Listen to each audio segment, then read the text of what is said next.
Attiecībā nonākusi informācija, ka šonedēļ steigā ir izsludināti grozījumi par ierēģņu un amatpersonu darba apmaksas kārtību. Tā paredz palielināt atalgojumu līmeni pilnīgi visiem ierēģņiem visās 16 kategorijās. Piemēram, 7. kvalifikācijas pakāpes ierēdnis līdz šim varēja saņemt algu robežās no 214 līdz 479 latiem. Plānotās izmaiņas nosaka, ka turpmāk viņa alga būtu robežās no 323 līdz 553 latiem. Taču vislielākais līmeņa pieaugums plānots augstāku kategoriju ierēģņiem. Dažiem šī starpība ir 800 un vairāk nekā 900 latu.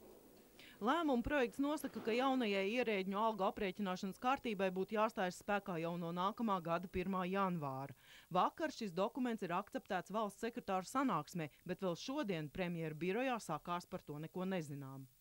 Man šobrīd tiešām ir grūti pateikt, vai ministrs prezidents šādu kārtības izmaiņu atbalstīs, jo viņš vēl nav iepazinies ar šo dokumentu projektu. Dokumentu iesniedzēji ir Finanšu ministrija, taču izrādās arī viņu ministrs par notikušo neesot informēts. Kad jūs plānojat slapti informēt par šo lēmumu? Mēs esam plānojuši to darīt nekavējoties šodien, ņemot vērā, ka viņam ir jāzina, par ko mēdī interesējās, un, protams, ka mēs par to pārnāsim ar Slakterkungu. Finanšu ministrijā skaidro, ka atalgojuma līmenis bija jāceļ palielinoties minimālajai algai valstī, taču šis arguments neiztur kritiku, jo tādā gadījumā attiektos tikai uz tiem ierēģņiem, kuru algas ir mazāks par valstī noteikto minimālo algu, proti 180 latiem, un šādu kategoriju ir pavisam nedaudz.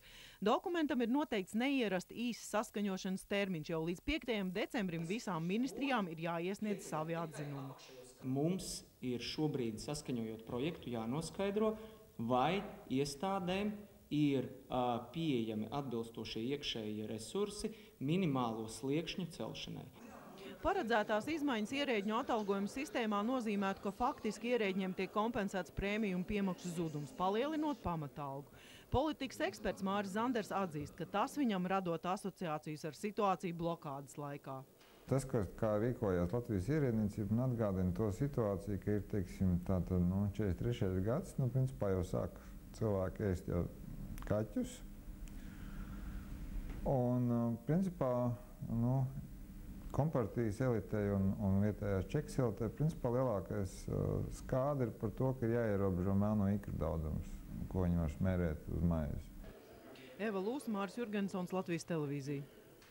Saku jums paldies par uzmanību. Nobeigumā laika prognoze. Jaukas brīvdienas, ēd labu vakaru!